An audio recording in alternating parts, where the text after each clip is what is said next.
Yes. All righty.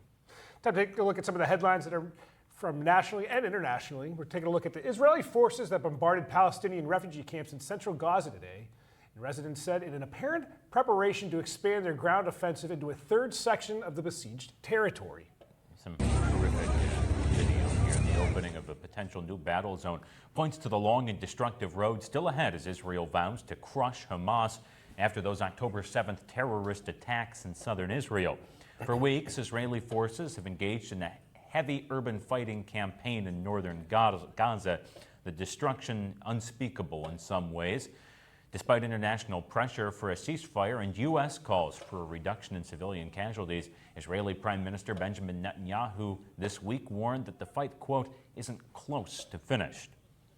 In late October, President Biden issued an executive order requiring tech companies report to the government about the risks of artificial intelligence that they're developing at breakneck speed. And this month, the European Union agreed to landmark legislation regulating the technology. AI that has made our daily lives easier in many ways and shows promise in areas like medicine and education also comes with questions and concerns, some of them raised by the very people who helped to create artificial intelligence. NBC's Jake Ward takes a look on this year of AI. Artificial intelligence could soon transform Hollywood. And the harm this software can cause. 2023 was when AI went from nerdy jargon to a daily part of politics, entertainment, ChatGPT, dude.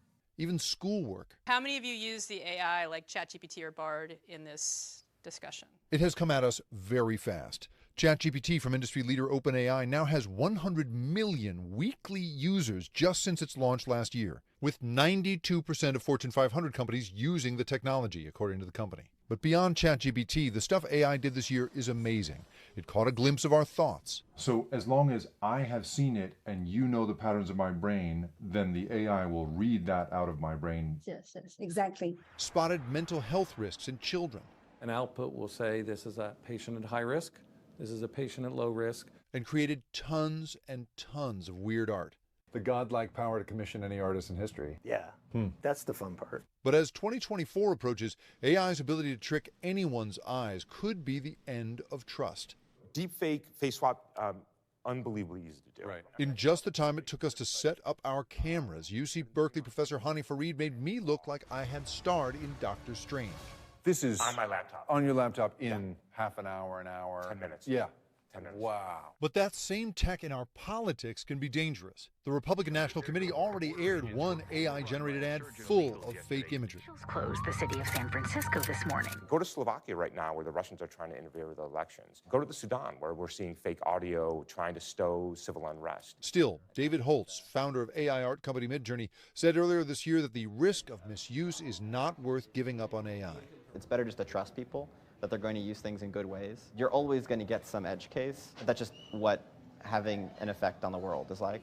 AI investors like former Google CEO Eric Schmidt say companies should more or less regulate themselves. There's no one in the government who can get it right, but the industry can roughly get it right, and then the government can put a regulatory structure around it. That argument has mostly won out. Europe and China have both moved forward on broad AI regulations this year, but as 2023 winds down, the U.S. remains the Wild West for AI.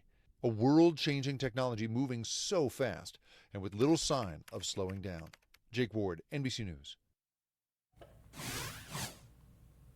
That, I think, will be one of the big stories of 2024. It's pretty crazy just how much it's blown up over the past year in and of itself. I mean, it's just ridiculous. I mean, that's just the pace at which technology evolves in this age, and that technology has the potential to evolve so quickly. Literally by the second. Right. It can improve itself, and it's unreal. All right. Although Christmas just passed, I mean, it's been less than 24 hours since it was Christmas. Some people already looking forward to the next big holiday, New Year's Day and New Year's Eve. Just coming up next week. And the beer stores are preparing for the influx in business, saying that this time of year is one of the biggest sales times of the year. Now, everything from national brands to local brews are expected to fly off the shelves over the next few days, something that will help many local beer stores start off the new year on the right foot. So you can expect it to be very busy, and a lot of different beer distributors all throughout Erie. Yeah, you're getting stuff ahead of the holiday sooner rather than later, generally the way to go. All right, when